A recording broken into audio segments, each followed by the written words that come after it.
No one intentionally starts gambling with the hope of becoming addicted or understanding how it could possibly destroy their life. Bobbie Malatesta had a 30-year career in corporate America, but now she is managing two organizations, and one of them is to raise awareness of gambling addiction firsthand, and the other is a virtual assistant business. We will talk about this later in the show. Bobbie is going to answer your questions about addiction and recovery. Whether it's for yourself or someone you may know, we know and want you to share this program with them because I know that Bobbie is going to have a lot of things that will benefit our listeners. She's also going to share how someone can get back control of their lives who may be suffering in this area. So thank you so much for listening today to Never Ever Give Up Hope. Have you ever felt like giving up, quitting, throwing in the towel? Welcome to Never Ever Give Up Hope featuring Carol Graham. She's an author, health coach, and motivational speaker. Backed into a corner multiple times in her life, Carol shares with you stories on how she overcame some of the toughest obstacles a person can go through in life, but refused to give up hope. Rather than admit defeat, an opportunity was presented, and it involves each and every one of you. Carol will feature spectacular guests who will share their messages of hope, encouragement, and their inspiration to prove why life's adversities only make you stronger. And now, welcoming the host of the show, here's Carol Graham. Never ever give up hope. With me today, I have Bobbie Malatesta. Hi, Bobbie. Hi, Carol. Thank you for having me on your show. So we're going to start with the beginning, and if you would share what you think or what you know led to your addiction, whether it was from your childhood or any time after that. Tell us your story. I sure will, Carol. And it's interesting. I probably couldn't have answered this question the way I'm about to even 2 or 3 years ago. But what I've come to learn about my journey is that I grew up in a family of addicts. We had Really? relatives that were alcoholics, relatives that were drug users, and even friends and the whole gamut. And through my teenage years, I didn't want to grow up to be an alcoholic. And I had created an affinity for anything from scratch off tickets to bingo, all the way to sneaking into the casino when I was underage because I knew how to sneak through the bathroom and get in there and gamble. It was interesting because my uncle had painted the casino and there was just this one place where there was no security guard. And I could never gamble big because if I won, I would have gotten thrown out. So I would drive an hour and a half, even with $40 to go sneak in and play. And one year, I think I was 18, I gambled away my whole income tax check at the casino, which was $300, which was like more money than I knew what to do with back then. I have come to learn that I was using gambling to cope and escape and do all the things for all the feelings that I never learned how to process or address. Explain that a little bit more. Well, when I was 14, Carol, we lived in a 3-family house and 2 of my uncles lived in each apartment and then us. And my one uncle was HIV positive. And this was back when people didn't know much about AIDS and were very scared of it. And his girlfriend had broken up with him and he thought he would never be loved again.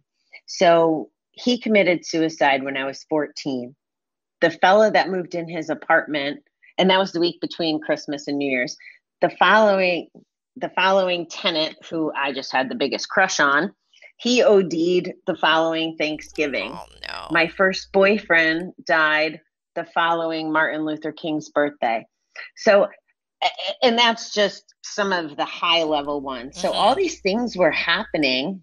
We didn't talk about this kind of stuff 20, 30 years ago. That's right. As far as how to deal or mental health or none of those things. So gambling was part of what I was using to cope. And I had Mm. gone through my periods of drinking and drugging as well, but I was mindful I didn't want to become an addict, not knowing that gambling was an addiction or just as harmful back then, maybe even more harmful because your body doesn't tell you when to stop gambling. Maybe your bank account does Wow, if wow. if you don't steal or do the next thing, but there's no limit, right? That's a very good point. I've never heard that before, but that is an excellent point. Go ahead. Yeah, so that's what I mean. I never processed all that loss. I never really grieved and I never really understood my feelings in that way. When my uncle died, I just hid in the gym class for my whole sophomore year. I hid in health class and that was my only way to cope was to escape. So I was escaping in school even. And thank goodness for my favorite teacher back then.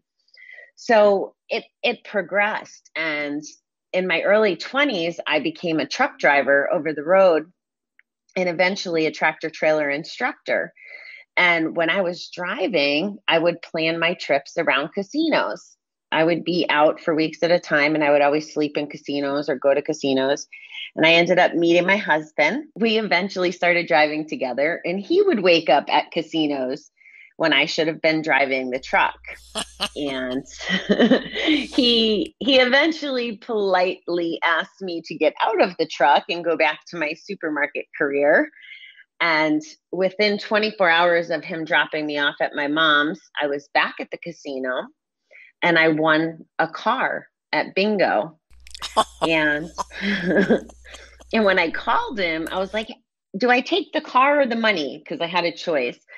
And he's like, "You're at the bleep bleep where?" And he pretty much hung up on me. He ruined the whole experience. He had some nerve. So that happens. And still, even throughout our marriage, he would, I don't want to say let me, he was never a real big gambler. He would go if I went, but I mostly would. There was a point where he was working third shift, and this was getting close to the end of our marriage. He was working third shift, and I'd say goodnight on the phone, and then I'd get dressed and I'd boogie up to the casino while he was working, so he didn't know I was there, and I was managing the money, and essentially I was stealing from him because I was taking the household money and using it to gamble, and any money that was extra or surprise money, I gambled that away as well. Now, at what point did you become aware that this was a problem, or did that never happen? In my early 20s, I was in a gambling study. So people told me throughout most of my life, like, "Hey, do you need to call this 1-800 number?" And it was always there. And I was aware that I did more than most. And it was always destination casino every holiday and all the Okay, things. yeah. So it was known, but I wasn't admitting it. It wasn't until I moved, I I fought for my dream job, Carol. I wanted to be vice president of floral by the time I was 40. And at 39, I became director of floral for a different supermarket chain out in the Midwest. And even when I was interviewing for the job, I stayed at the casino. I got the job, and on July 7th was my first day. And August 18th, I was in a GA meeting, finally declaring and admitting it out loud because I had Wow. lost my rent money and every penny I had to my name. And I didn't know how I was going to fix it. And by then I was divorced. So I was by myself, Kansas City, with, I would never ask anybody for help as far as like financially or bailouts. So I had to figure it out for myself. And that was the first time that I quit on purpose. And again, the learning upon reflection was that I did that out of fear. I did that out of fear of Mm. failing, fear of losing my job. And I ended up relapsing after over 2 years. Then, and that was late 2015, and 2016 is literally a blur. I know that it surprised you when I talked about the body as far as, there's no limit with gambling. What's interesting is my mind and my body reacted in some ways that were similar. Like I would black out almost. Like I would, and it was fatigue, and it was the zone of watching the slot machines and the escape. I wouldn't know how many times I went to the ATM until I got home and checked my pockets. I don't remember events of 2016. My 16-year-old niece was showing me pictures of her last year of what she looked like in 2016. I didn't even recognize her. Like it was, if I wasn't gambling, I was drinking at that point, or vice versa. I'd lose all my money and then I would go to the bar, and everything was really escalating. My personality was changing. I learned afterwards from my staff, they thought maybe I was in an abusive relationship or something was just off. They couldn't figure out what was wrong with me. And because I had been in Gamblers Anonymous, I knew about inpatient treatment. So it started stirring in the back of my mind again, as the debt was increasing, as the fear was increasing. And I ended up going to inpatient treatment in March of 2017 after all the obstacles were removed. First it was, well, how am I going to miss a month of work? And how am I going to pay for it? How am I going to live without a salary? And the universe just kept taking away all those obstacles. I went in for my benefit meeting and they're like, oh, you have 8 weeks of short-term disability you can use. And I was like, oh, okay, I got it. Away to treatment I went, and I have not gambled since. Really? It only took one time? If it counts as one time after relapsing from the first couple years, I went in and honestly, it was the first time in my life I ever spent 28 days focused just on myself. I Okay. had to address the things. I had to dig deep. I had to, we had homework and we had group, and I didn't do like all my changing while I was in there. But what happened was two things. I became more vulnerable. I broke finally, like on the last week I was there, where I had my, breakthrough meltdown in group.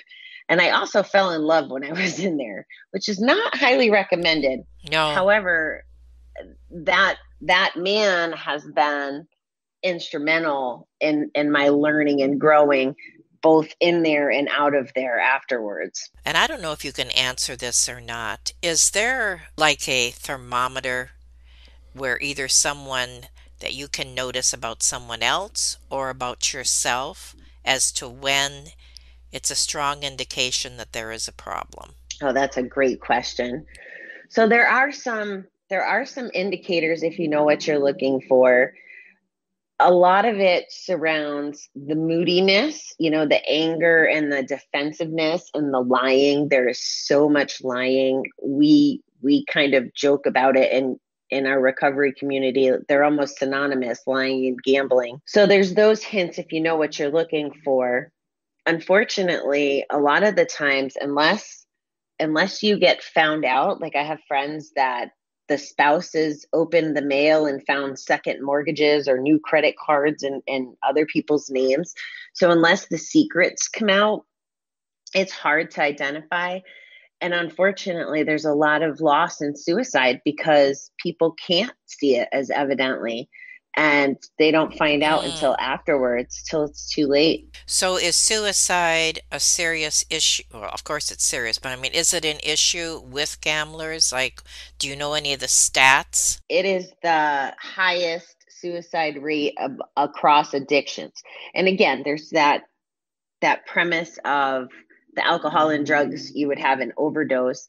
But even in our group meetings, people have shared, they've been clean from alcohol 20, 30 years, but they couldn't shake gambling. And it wasn't until they were gambling that they felt suicidal. Why do you think the suicide rate is so high among gamblers as opposed to, for example, other addictions? Well, I'm not sure if it's specifically because of the mind altering effect of some of the other addictions or just the pure hopelessness. I mean, my debt was over six figures. I was fortunate that it was just my debt, right? And that I could have a career that it would take time, but I could clean it up. but other people could have stolen their children's college funds, or, they have families counting on them and feeling like you can never undo the damage you've done. That's a big piece That of makes it. sense. And then there's the whole mental illness, I guess, in general, as part of the equation. So many people use gambling to deal with depression, with anxiety, with loneliness. There's a lot of reasons that people use it. So if those voids are in their lives, and you don't have any money, or maybe, again, I have so many friends that have gone to prison from gambling. They're afraid of getting caught by their bosses or the authorities, if they're embezzling or stealing. So there's a lot of different reasons. That's really interesting because as you're talking, I remembered somebody who was very near and dear in my life for many, many years who had an extreme gambling problem. And I remember the day that he told me that he was never going to go to a casino again. And I frankly didn't believe him, and he never did. And that had to be 20 years ago. So my question there is this sometimes, it's just like with drinking, some people can say no more, or smoking, or any other addiction. I understand that the emotional side of gambling is probably much stronger. But have you known people like that who have just said, okay, that's it, enough, I'm done, and they didn't go for therapy or anything else and just never went back into a casino or any other place to gamble? I'm going to share with you one of the analogies that we use in my primary recovery group, and this has actually been used on the show Mom, which is about an alcoholic mother and daughter, and the daughter had a gambling problem. But we compare ourselves, we call ourselves pickles. So when a normal person, or a person gambles normally, and they can go for fun or just leave after losing what they have, they're a cucumber. But once you cross that invisible line, whether it's into an alcoholic or into a problem gambling person, you become a pickle. And usually you can't go back and gamble normally. So you said that you knew someone who quit and then never went back. I believe that you have to totally abstain to not put yourself at risk, because it Right. escalates and it picks right up where it is. I don't know many people that have, I don't know that I know anyone that ever quit without Gamblers Anonymous or some Really? sort of recovery practice. But that could be just, I don't know anyone, because a lot of my fellow gamblers Mm, I know from different recovery places. Through the last 4 years of the research I've been doing and the life I've been living, that the reason that addictions are formed are because of something, whether it's mhm, childhood mhm. trauma or whatever. I believe they all have a cause. And also, the other thing that shows up is they call it co-occurring disorders, in the formal land, but essentially cross addiction or doing something else. So did he or anyone else in that bucket quit gambling, but then maybe the drinking ramped up, or the shopping ramped up, or the sex ramped up? Like, there's no way to really Mm, know all that mhm. across the Right, board. right. So interesting. Well, we're going to take a 30-second break, and when we come back, we're going to get into the other side of gambling and what you have learned and how you are helping those who have been on the dark side. Carol Graham would like to show you the path from misery to miraculous triumph in her fast-paced memoir, Battered Hope. She relates her determination to succeed as someone who experienced one horrendous nightmare after another: gang raped and left for dead, loss of a child, husband falsely imprisoned, and cancer. Nothing could break her tenacity or faith. No matter what you face, heartache, loss, suffering, or injustice, Carol will illustrate how she became a victor the same way you can. The secret is to never, ever give up hope. Order your copy at Amazon or batteredhope.blogspot.com. What happened that you were able to gain control of your life again? Was there besides that aha moment when you knew that you had to stop and you went to recovery, anything else?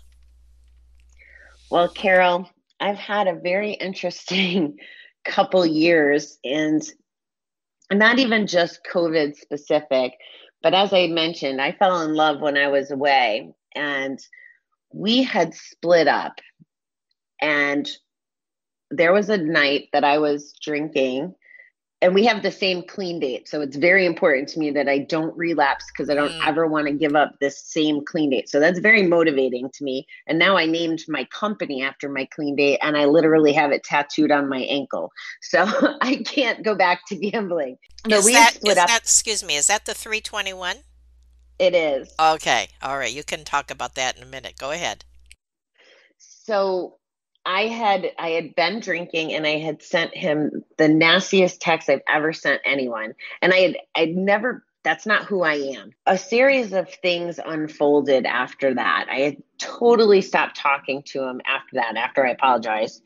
And then I went on my first sober trip with a different kind of recovery group. We went to Asia, and we came home February of 2020. So right as COVID was ramping up.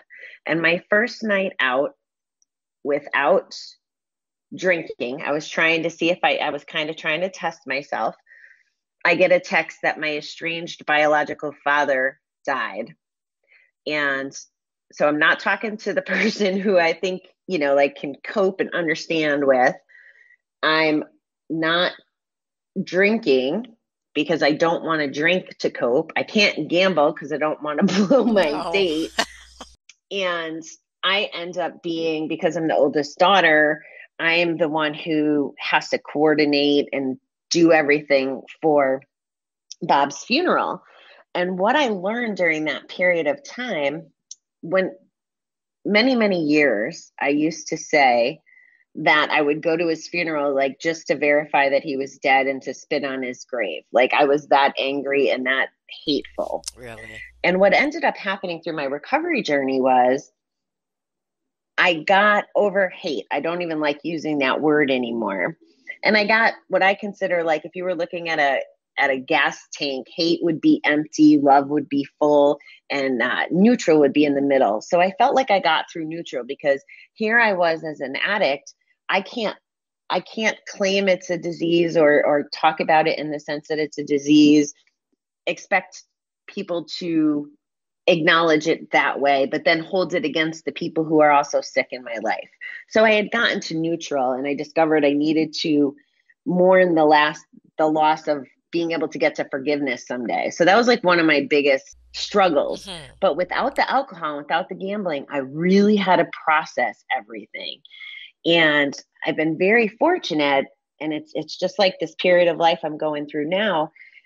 If I wasn't going to my meetings, if I wasn't doing my self-care practices, if I wasn't taking care of myself, I would not be able to handle these situations. And that's what that taught me. I podcasted through the misery. I had called my counselor. I went to group. Like I did all the things, all the tools in the toolbox. And through that experience and through, I have what I call the rule of three, where I have to try something three times before I write it off. And one of the things that was included in that was going to church, because that had never been part of my life. But my step work included, you have to have a relationship Hmm. with God or Hmm. explore it. So I went to church three times, and I was starting to discover church and God, and believing that every single thing that's ever happened in my life has a purpose. It allows me to be grateful even in the really rough moments. And I'm a practice what you preach kind of girl. So I don't get to be selective about that. So if I believed that having a biological father that basically abandoned us, and having all these experiences through my teenager years, what I've come to believe through this process is that all of those things were gifts so that I can relate to more people now that I'm exposing myself and trying to help other people navigate some of these things so they don't end up committing suicide or they don't end up in active addiction where they can't get out of it. And they know that. And I think you do a wonderful job of this too, with all your different experiences. I think we're aligned in this. You know, you mentioned the kidnapping and different things with your husband. Like, you go through those experiences and then you can help and reach more people because you're relatable. So that's where my gratitude and where my purpose comes from. So that's where my shift has happened most, is this last 2 years with all these challenges that I was presented with. I'm glad you brought that up because that was what I was going to share as well, is that I can totally relate, but it's even not so much myself as I think I've interviewed over 400 people now on this show. And I would say that if I asked that specific question to any one of them, they would all say the same thing, and many of them have, and that is, I would not be who I am today if I had not gone through that. And when you're in the middle of it or going into it, you know, it's hard to understand that, even coming out the other end, and with hindsight and looking back to everything you've experienced, there's that healing time, you know, that's required. But then when you're through that, it's like, wow, I can use this to help somebody else who would be struggling in the same area. So absolutely bang on. I was so glad to hear you say that, Bobbie. Oh, thank you. Yeah, I totally appreciated it. I was listening to a couple of your shows yesterday in the car, and that really struck a chord. I listened to your intro, and I was like, "Yeah, she gets me. This is very aligning." On that note, you have a dream about recovery playgrounds. Do you want to share that first, or I also want to know about what you're doing now to help others? So there's a few things I'm doing. I'm still active, right? So the definite foundation of helping people in my groups and showing up for meetings and doing the regular service work that a lot of people, if they're familiar with 12 steps, becomes part of. So there's that. There is speaking engagements. I've been on a lot of things virtually the last year. I just did a couple live events recently. So spreading the word. One of the messages that I like to share is the example of the arcade for the parents out there. Our definition of gambling is using money or not, whether based on skill, but where the outcome is unknown, whether it's skill or not. And I want parents and people to be aware that essentially we start teaching people, children, that it's okay to gamble in that arcade environment. Chuck E. Cheese, Dave and Buster's, those are like mini casinos for kids. You put money in, you get a ticket, you're rewarded, all the science and dopamine, the whole experience. So that's a big part of how I try to reach people in a very simple way. I Mhm. go to the conferences and get educated on things like gaming and just the the things that show up and try to be preventative. And then my podcast has been all about my journey, and it's kind of evolved into some of the other addictions because I believe in the crossover and to explore the similarities and differences.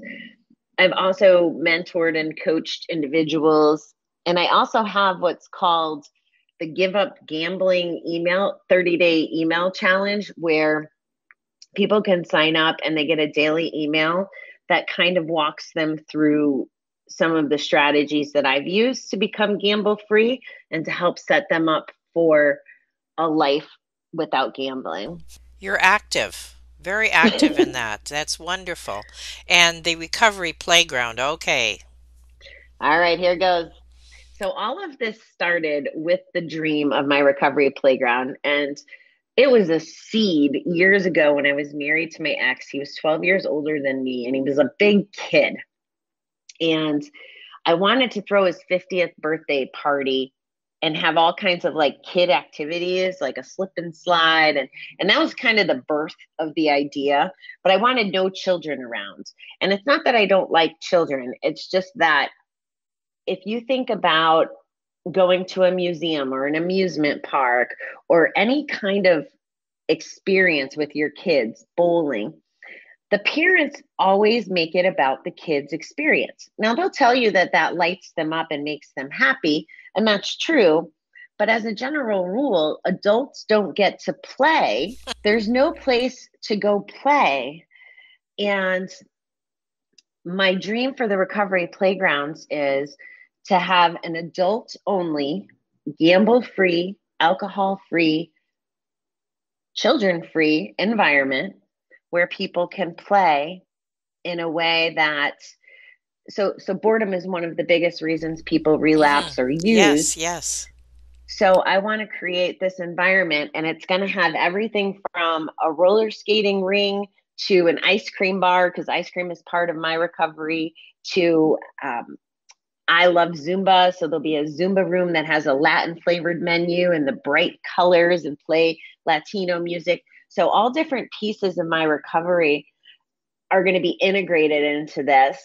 And I want to create a chain in different places across the country. And the idea is to have sober living on the properties and to have a big part of my staff be in recovery to help teach the adults how to play. I want to do things like, instead of just having dessert to celebrate birthdays and anniversaries, I want to celebrate clean time and take away the shame. It doesn't have to be in a secret anonymous room to celebrate if you have a year or 10 years away from a bet, a drink, or whatever. I want to normalize the fact that just about all of us struggle with something.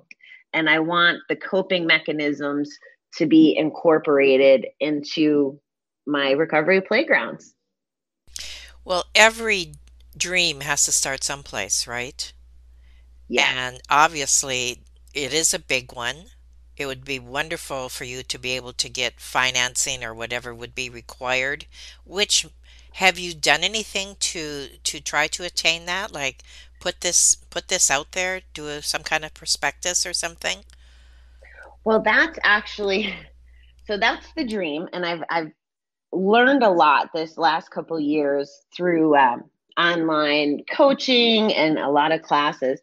And my philosophy had been, and why I left my corporate job was, it would have taken me years, even at a good salary, to get to $1 million or $2 million. And I need hundreds of millions to pull this off. Vegas is Mm-hmm. building a gambling free like resort thing, and I think they Really? said it was $850 million for this property.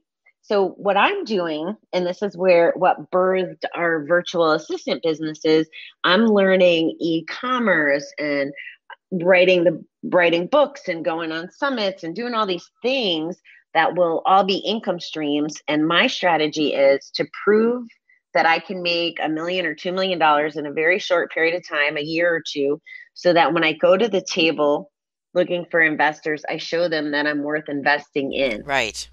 Very good plan. Good strategy. And I'm learning amazing things along the way. I bet. Absolutely.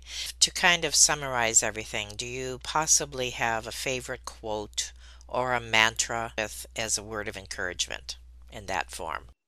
Honestly, the serenity prayer is probably one of the biggest mantras I live by, really relinquishing the things that are out of my control and not letting them stress me out and drag me down and holds me in a vice, right? Because we can't move forward if we're stuck in that stuff. And really appreciating everything, the good, the bad, the ugly, and just practicing gratitude. I think those are two of my biggest things that I live by. Oh, and our slogan for 321 is positivity is no gamble, because if you're positive and happy and doing that stuff, there's no risk. Like, you can't go wrong in being positive. I love that. Well, this has been great. It's been a long time coming, Bobbie. I'm so glad that we finally have been able to come onto the show. We're looking forward, first of all, We want to be sure that our listeners tune into your podcast. We'll have all that on your show notes. If they know of anybody or they themselves are struggling, can they approach you like through your website or Facebook or something like that as well? Absolutely, absolutely. Because my hands are in so many things, you can find me very easily through 321 No Kiddin, which is no children allowed, in Okay. the recovery playground. Right. So that's where the No Kiddin comes from. And Okay. it also is like gambling is an addiction. No kidding. So Okay. those are the two. People just don't think of that. And then Right. everything else is Bobbie the Awesome is another way to find me, because I want to teach people it's okay to be proud of themselves and to focus on our good attributes instead of listening to those negative voices in our heads. And that is a perfect summary. Thank you so much, Bobbie, for being on Never Ever Give Up Hope. My pleasure, Carol. Thanks for having me. Thank you for listening to Never Ever Give Up Hope, featuring Carol Graham. Did you know that most people succeed because they are determined to? Quitting was never an option. Carol loves your comments and will respond to each one. So please subscribe and review this podcast. A rating of 5 stars would be outstanding and appreciated. Remember, if you are still here, there is always hope.